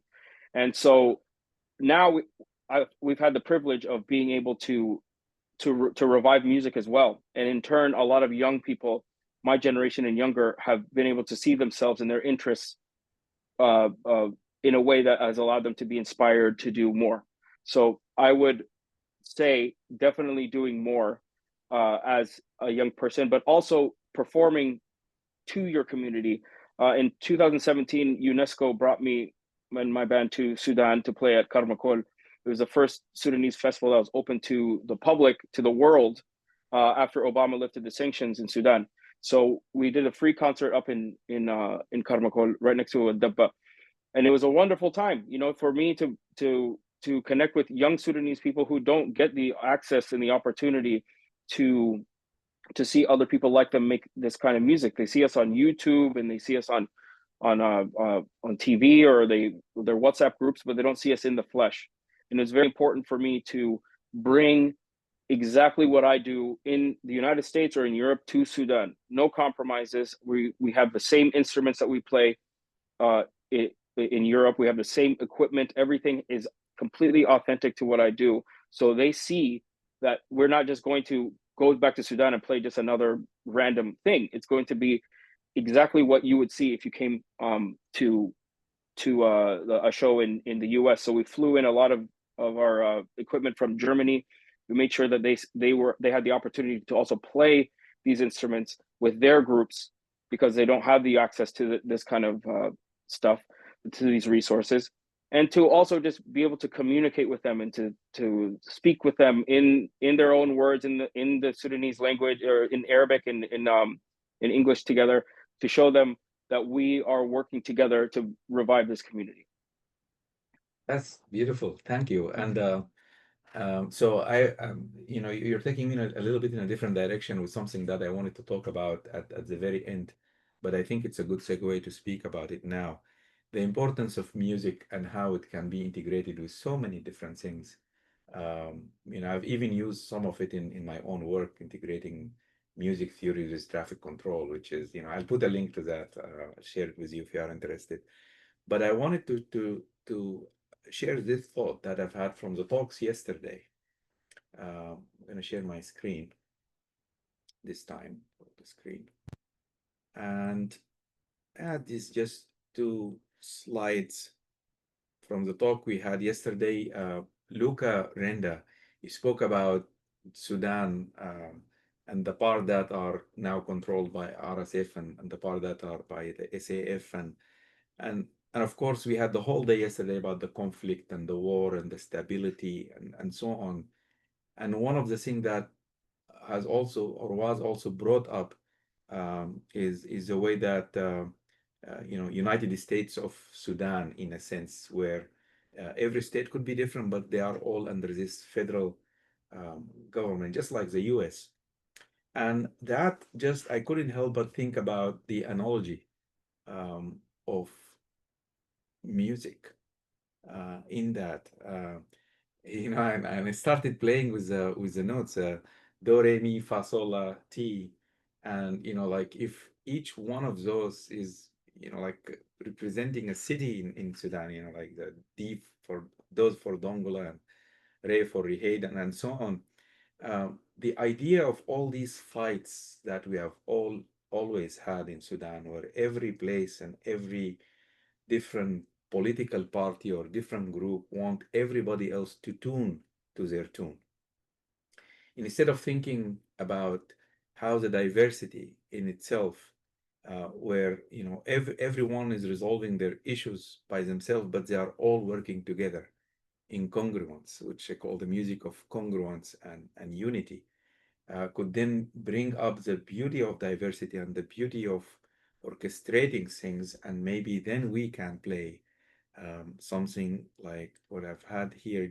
I'll play just this part of one of my songs as well, but just تاريخ فيه أن الحمامة لا تغالوا لا تغالوا لا تغالوا نحن نار إن جنحنا نحن كرري هل نسيتم يا هلاما من تعدى حرمة الدار علينا صار مثواه الأخير إلى القيامة من تعدى حرمة الدار علينا صار مثواه الأخير إلى القيامة.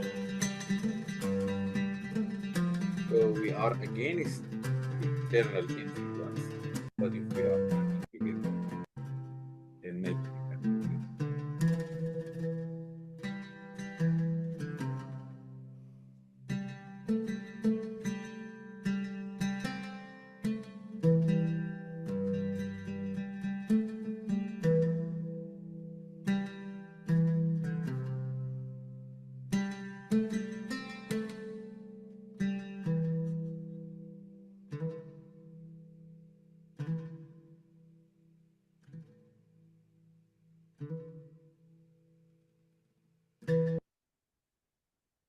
Playing of the Sudanese national anthem, which we cannot play unless we celebrate the diversity of what we have, all the different tribes, different backgrounds, different abilities that can come together to play that beautiful melody. I'm gonna stop sharing.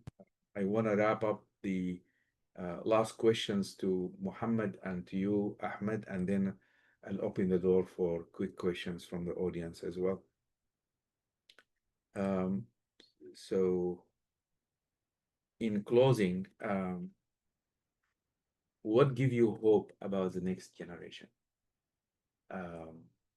If we are able to incorporate the heritage, the Sudanese heritage, and have connection between Sudanese Americans here with their heritage and with their counterparts in Sudan. How is that going to be inspiring to our people here? Like when you think back about your heritage as the Sudanese part in you, how does that make you feel? And how does that give you any hope or aspiration?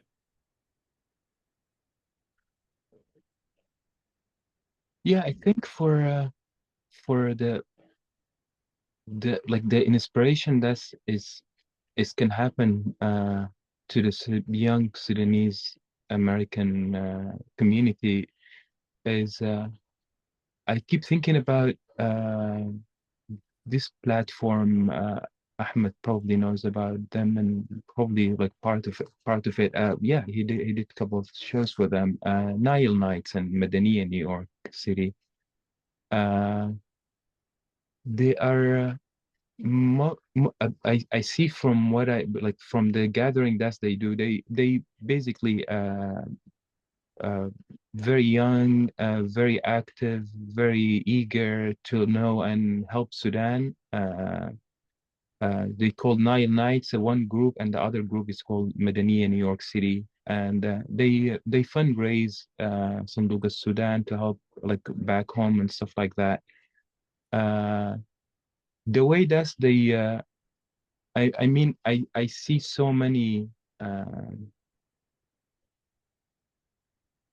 I see so many like ways that's as like the young generation will call it khaltu khalu ammu ammatu Sudanese party is very different from younger generation party or like how people can perceive things to help each other, I think.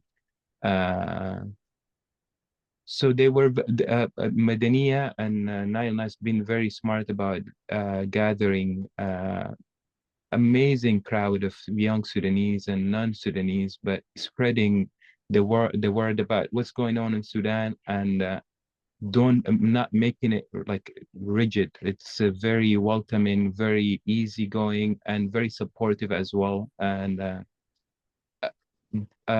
there is a new wave of like a lot of new music that's just been blended, especially with rap and hip hop in Sudan now. And there's a lot of young Sudanese artists and community being like connected through the hip hop and the Sudanese like rap, and how that presenting them and presenting like some of their roots. I think like we need to bring the gap a little bit more between Khalu, Khaltu and the younger generation in somehow. As Mazahir was saying earlier, if you have kids in the States, you're gonna live in the States. And I think it's more than just living in the States. There is like so much gap between parents and the way that they were parenting in Sudan. They were parented and they grew up in Sudan, and the way that's life in Sudan is very different from a person that's like grew up here. And as Mazahir was saying earlier, like the respect to the elder people. I was like, first thing that I noticed in the school, like how students deal with their like teachers. It's it looked a little bit disrespectful in the beginning to me, but I think it's all comes to like people want to be like stand to their grounds. They want to talk their mind. They want to like, it doesn't matter. You are my dad, you are my teacher, you are older, you are younger. I want to know why that's happened, why you're talking like this to me, what's in your behind your mind, why you're telling me to do this instead of doing what I wanted to do. So I think we need to bring some kind of gaps between how we grow up as Sudanese in Sudan and how is our community grow up in the States as a Sudanese people, a person too. Beautiful, very well said. Yeah. Ahmed, do you want to add anything to this? Yeah, absolutely. I think Mohammed makes a very good point. And what I'd like to add to that is that I think that our generation as young Sudanese people who grew up in the expat community, I think there was a lot of tension with the older generation because our parents and our grandparents were afraid that we were going to lose our identity as Sudanese people, because we didn't grow up with a lot of people who spoke our language, who carried our culture. We didn't have the full assimilation of culture that our elders did. And it's understandable that they would be afraid that you would lose your identity because you're surrounded by a completely new identity that is very foreign to your parents and very foreign to you, but you assimilate into that in a way that your parents don't, in a way that our elders don't, or in the way that they do differently than we do. I think that, like I said earlier, it creates a lot of cognitive dissonance between us kids, trying to understand, okay, we do really understand that our Sudanese identity is a part of us, but we don't know how exactly. But I think what has happened is, as we've grown up, we've found out how. Nile Nights and Madaniya are two very important examples. I am the creator of Madaniya NYC. I started it by bringing the Sudanese musical community in New York together to raise money for Sudan during the revolution, the People's Revolution in 2017 and 2018. We raised $13,000 in one day to give money to the Sudanese Medical Association so that we could provide resources. Since then, Madaniya has become a force of nature. The second event that they have done, I wasn't involved with planning it. They made over $50,000 for Sudan, and they continue to do that. And Nile Nights does the same thing, and now they're working together, and they've become a very big advocate and very big political statement for Sudanese people. These are the kids that grew up not understanding their identity as Sudanese people and being afraid to really even go into that because they just didn't have people like them. But we do this because we love who we are and we want to help our people, but also to show our parents and the older generation that we haven't forgotten where we come from or who we are. This is what we're going to do by utilizing. Mazahir made a really good point that people like me, people who are younger than me even, have the opportunity to communicate to the world in a way that my parents or the elder generation Sudanese people don't know how. And Madaniya and Nile Nights are a perfect example of that. Being able to utilize the resources that we've assimilated to as Americans, but utilize it to help us as Sudanese people and utilize it to show other people in our community that we exist and that there are people like them and that it's okay. It's not scary or confusing to be a person who straddles two different cultures and two different identities, and to not be afraid of your duality, but to embrace your duality. And I have a lot of hope for the future, because the younger generation, my children and Muhammad Ariki's children, and all of these other young people are going to be informed in ways that we won't even know how to be informed, and we'll be able to assimilate themselves as dual citizens or citizens of the world in ways that we weren't even able to, because the idea of cognitive dissonance probably won't exist, because they have role models from a very young age who look like them, who speak their language, who know their culture, who are identifying as dual global citizens, as Sudanese people, in a way that makes it familiar to them, that makes it easy for them to understand who they are from a very, very young age. So the hope is really great, and also it's really showcasing the fullness of what it means to be Sudanese. Sudan is a land of difference. There's many different cultures, many different languages, many different religions. The history is richer than any other place in Africa, I would argue. The cradle of civilization, it started in Sudan. So we have a lot of different viewpoints of how to live our lives and how to be. And some of that got lost throughout the wars, because we had to just really focus on just preserving ourselves and go into survival mode. But now we have Sudanese musicians that are at a global scale. We have Sudanese doctors that are at a global scale. We have Sudanese engineers, politicians, and people in technology, billionaires, that are Sudanese now. So we see ourselves not just as these people living through a struggle, but we see ourselves as people who have survived a struggle and are really advocating for our identity. So I see the future as being very bright and being very exciting. And I'm almost jealous that I probably won't be alive to see Sudan represented in the same way that other African countries are represented, in the world, like Nigeria, for example, how there are Nigerians assimilated throughout the entire world. And Nigeria is just known as a very popular country in Africa, but also Nigerian Americans, Nigerian British people are known as these like very normalized people, and I think that will happen with Sudanese people too. Thank you very much. Although I would have to say that with your eloquence and Muhammad's eloquence and ability and talents, I am full of hope.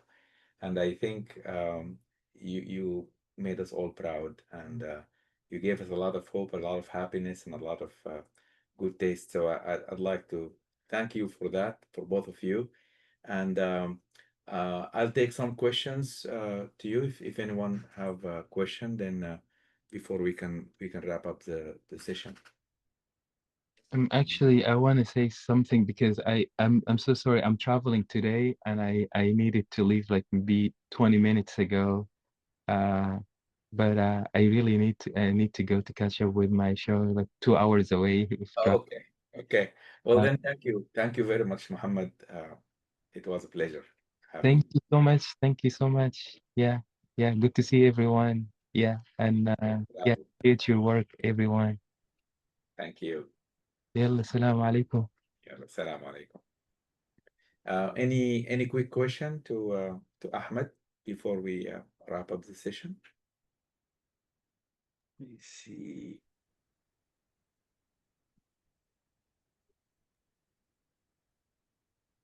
Did you say something, Bakri? Oh, Bakri, yes, please go ahead.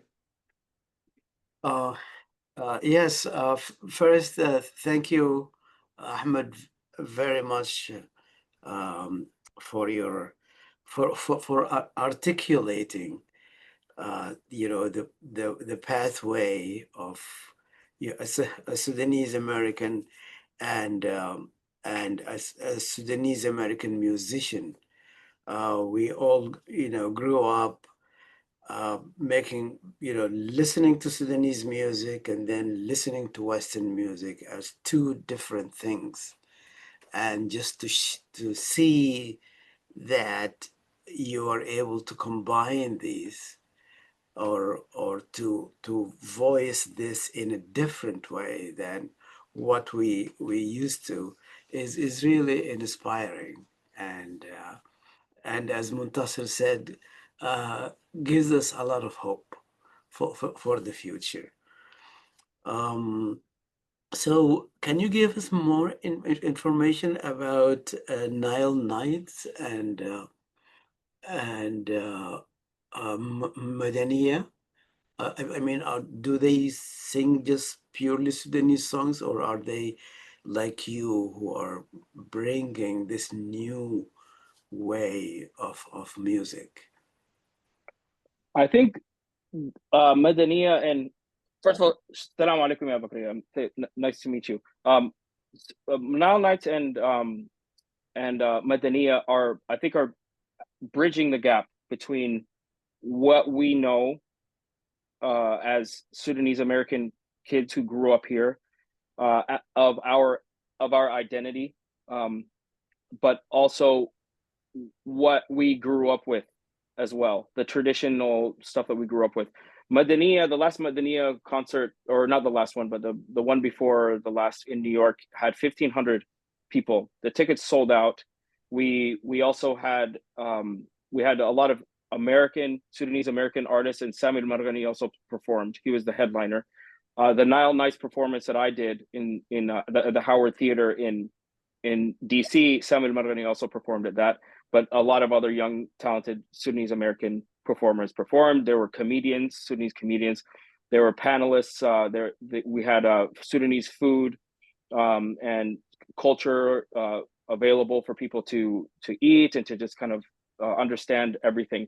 So it's really bridging the gap between how we've grown up as, and how we've identified ourselves as Sudanese and Sudanese Americans, but also where are giving a lot of respect to the history and to what has been available to us to perform. Samir Marghani is is a person who is omnipresent in the United States as a Sudanese wedding singer. I think everybody that's been a part of Madaniya and everybody that's been a part of Nile Nights has probably seen him at least 12 or 15 times in their lifetimes at a Sudanese wedding. So it was important for us to pay our homage to him, to bring him to the world, because half of the people that are at these concerts are not Sudanese. They don't know anything about Sudanese music. They don't know anything about our traditions or anything. So he's kind of like this low-hanging fruit person we could bring, and for him it's really beneficial because he's getting presented to a new audience, and for us it's very exciting and makes us feel very whole to know that we are showing our respect to this person who really inspired all of us as young Sudanese people to pursue music, but also to give back to our families as a thank you of like being very vigilant and important, or very aggressive about you need to understand where you come from. You need to understand the music where you come from, and the privilege that we had to have someone who represented that in the United States. You know, other than that, there was hardly any other people. So there is a blend of both.